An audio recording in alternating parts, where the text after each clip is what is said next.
أضبط كعك وأضبط مقادير.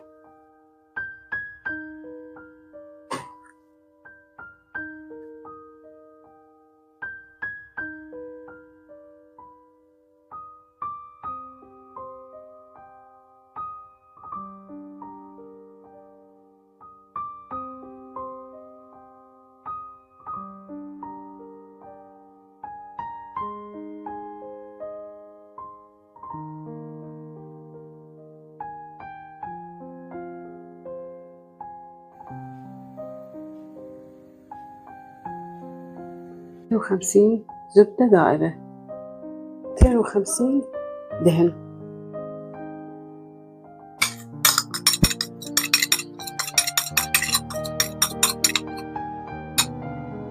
ربع كوب ماء دافئ، ملعقة كبيرة سكر، ملعقة كبيرة خميرة،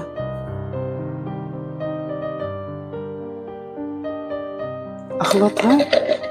كيلو من الطحين متعدد الاستعمالات.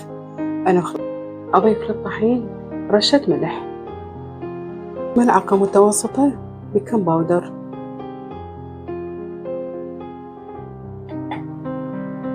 ملعقة صغيرة فانيلا، ملعقة صغيرة هيل، ملعقة ونص حليب باودر. نخلط المكونات.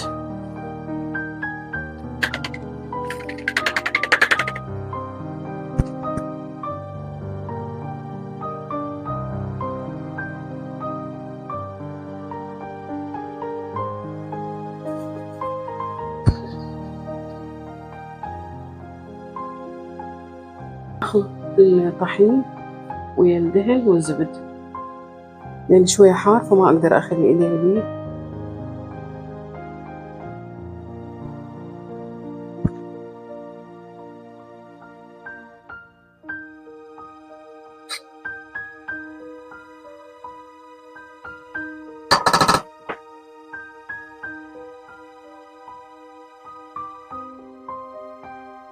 هسه السمسم بعد أن أخذ هذا اللون وطلعت ريحته، فهو هذا السر اللي يخلي الكعك مالتنا طيب.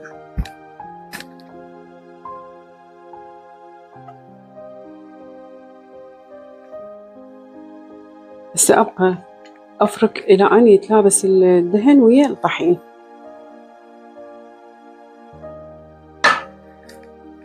أستمر بالفرك، وهاي النوع من الصواني تصير الحافة مالتها خشنة، فهي تساعدني على العمل يعني من أدلتها.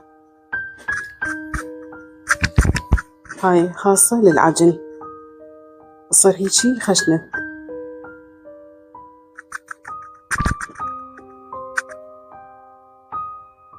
ملعقة كبيرة ماي ورد، أخلط الماي ورد حتى ياخذ الطعم والنكهة لكل الطحين. هاي بعد أن فركت الطحين والدهن هذا يجي يصير القوام مالته تتماسك. الخمرة مالتنا هاي فعالة والحمد لله كل زينة. أخلطها ويا العجين.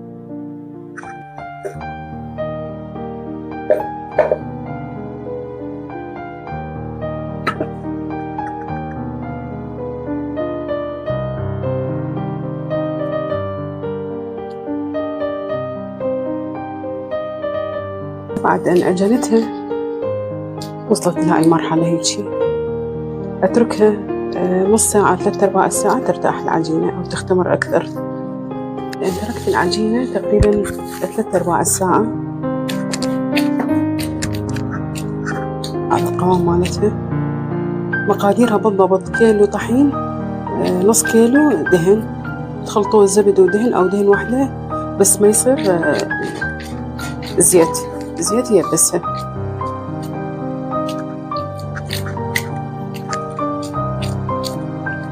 الحجم اللي أريده حتى تساوي 30 غرام. هسه قطعتها إلى قطع متساوية وخليتها ترتاح 10 دقائق.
أضبط كعك وأضبط مقادير.